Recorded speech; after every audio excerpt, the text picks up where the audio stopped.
Obviously, you saw what happened on Tuesday night in Michigan. It is a huge momentum situation. Of course, I have no doubt that AIPAC, the Israel lobby, we should really stop saying it's an AIPAC thing. It's an Israel lobby thing. I have no doubt that they're going to pump even more money into Vindman's campaign to try to hold you off. What do you take away from Abdul's victory and what you hope to perhaps double up on here in Florida? So I just want, like, what I take from his victory and what I want folks to know is that we can win, right? Like, we are surging in the polls. The most recent poll that came out stated that I had the strongest shot against Ashley Moody. And we have them kind of on the ropes right now.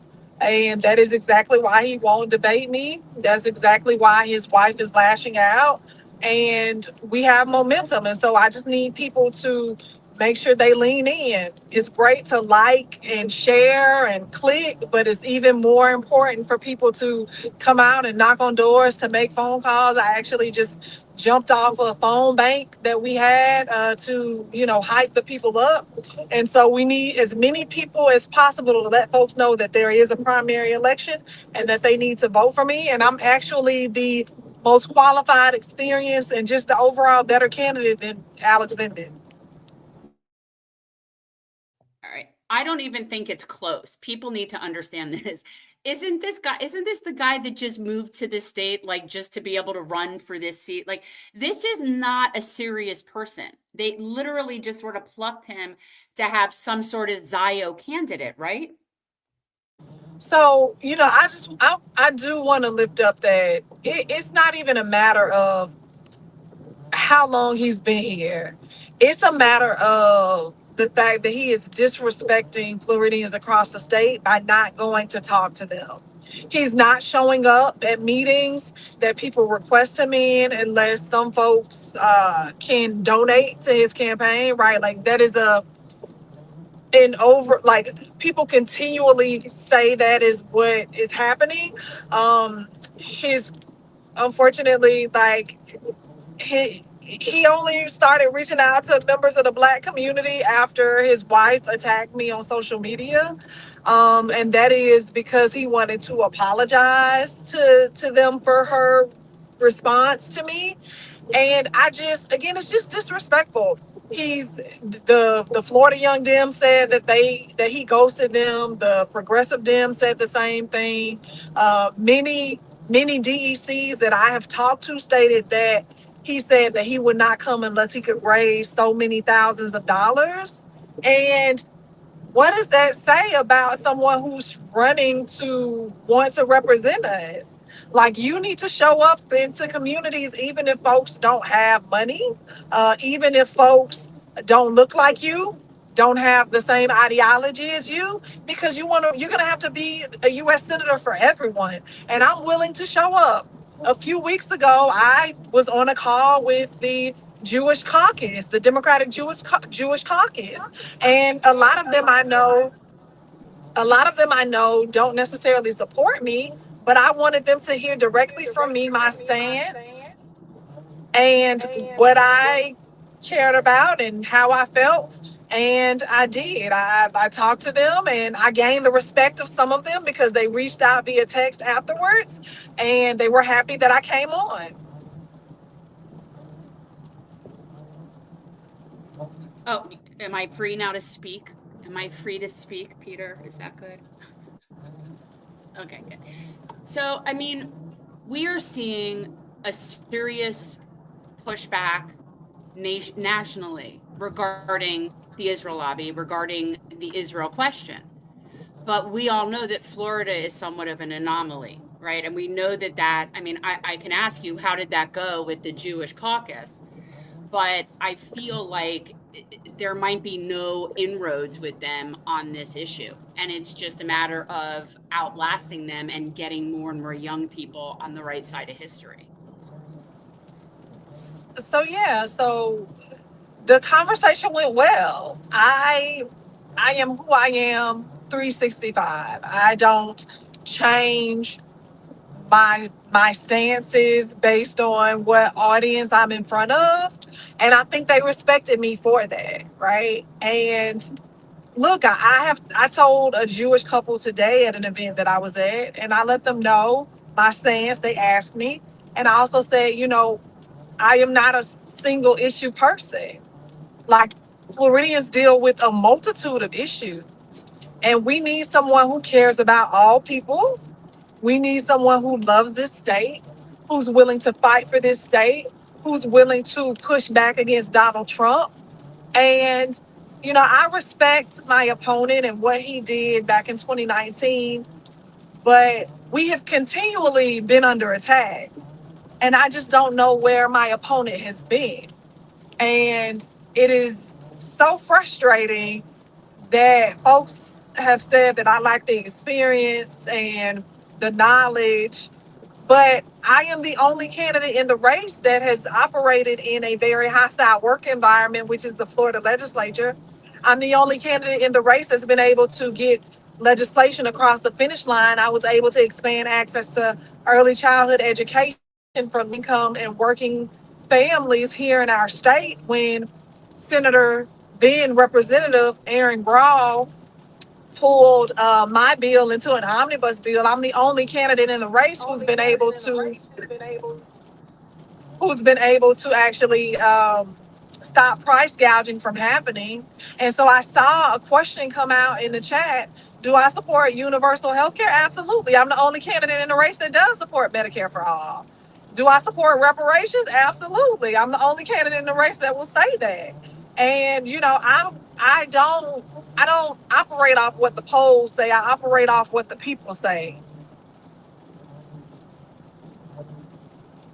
Angie, what would you say has been, again, this is a statewide race in the third most populous state in the country.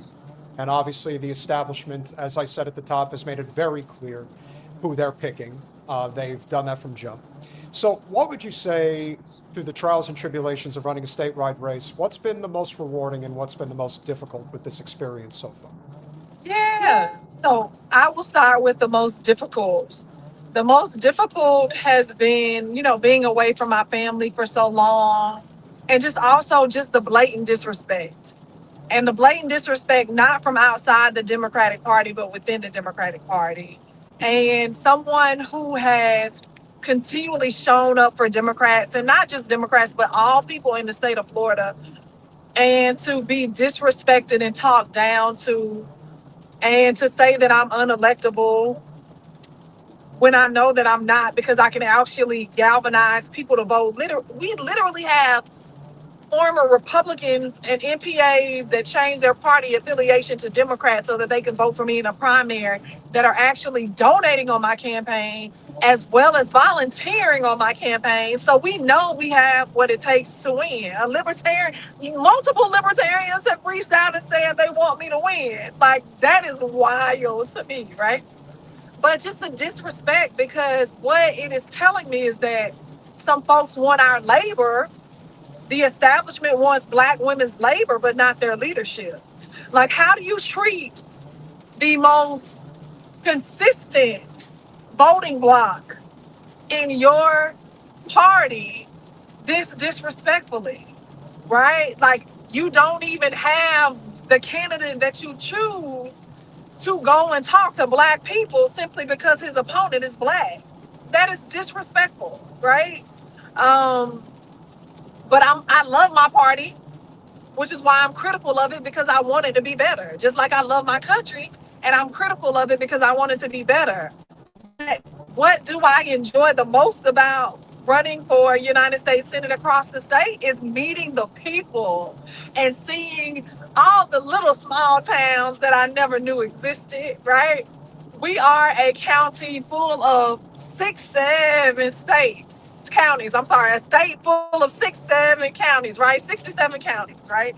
And I have never been to Gulfport until today. And it is a beautiful little quirky, eclectic town. And I am seeing cities and towns all across this state of Florida and meeting people and hearing their stories, what they're going through, and how they need someone like me in the United States Senate to actually help address their needs and concerns. Yeah, I think that people are so disillusioned because we've seen people get in that are quote unquote progressive, and then nothing happens. Or you see somebody get in like Fetterman, and then he just does this 180 and has become like, I don't know if it was the stroke. I don't know what's going on there.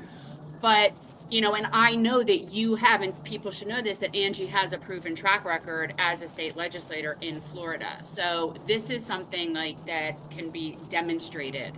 And I appreciate that. And for people to suggest that you don't have the experience is absurd.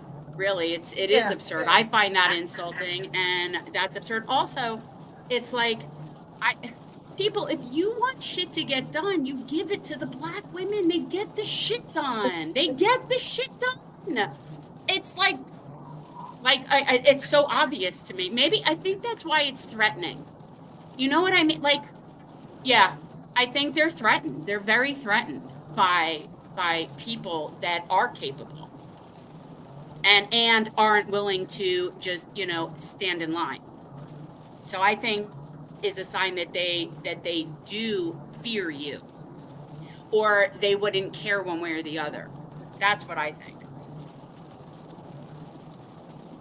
And, you know, to your point, they shouldn't fear me, right? Like, I'm nothing to fear unless you're a big corporation and a billionaire, because they need to pay what they owe. And I'm tired of them exploiting people, right? And so, but everyone else, like, they shouldn't fear me. But these corporate Democrats, right, the establishment, they probably fear me because they know I'm going to go to Washington, D.C. and not only hold Republicans accountable, but I'm going to hold the caucus accountable to getting the things done. There's a reason my husband says that the Democrats and the Republicans are two different wings on the same bird, right? There's a reason.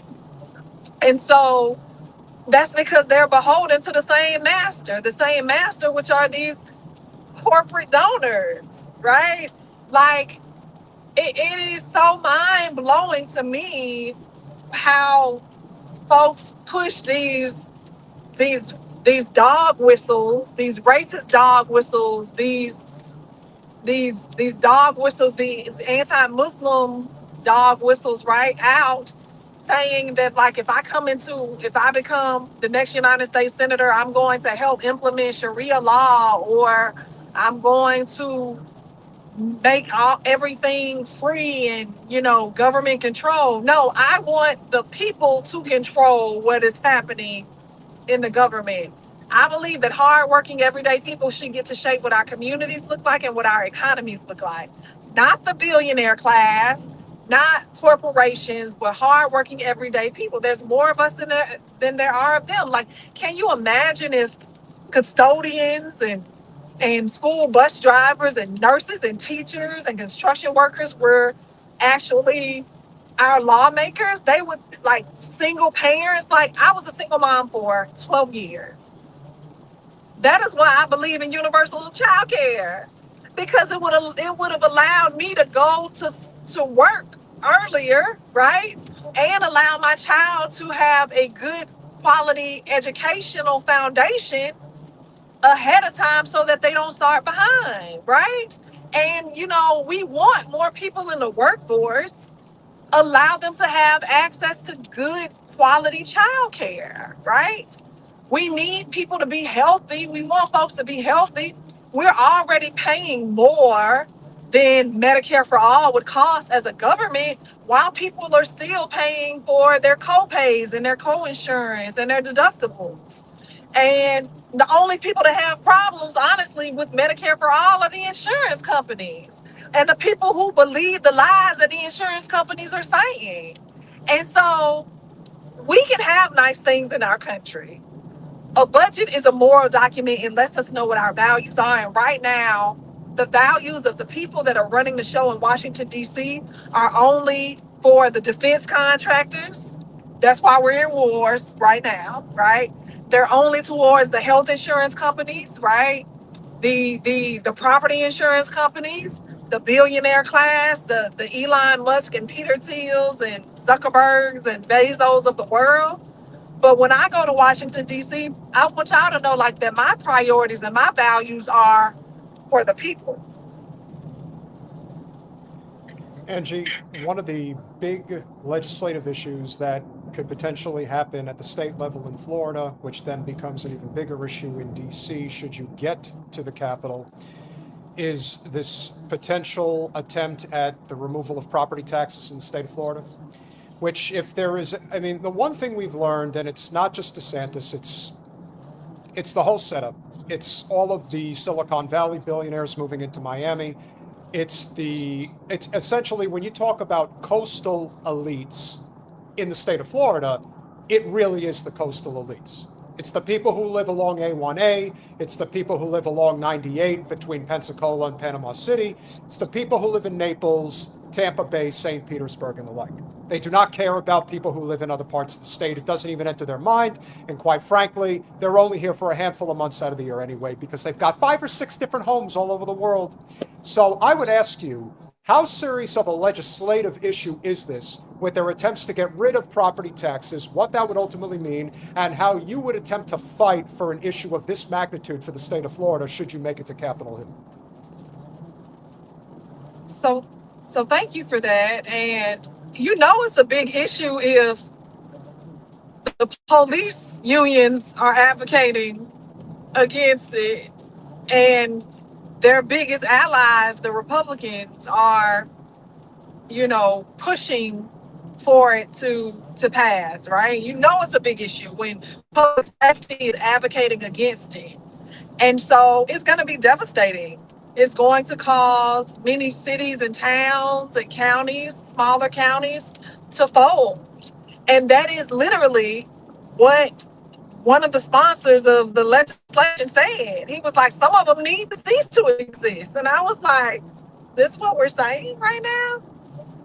Look, this is only going to benefit billionaires and ultra wealthy billionaires.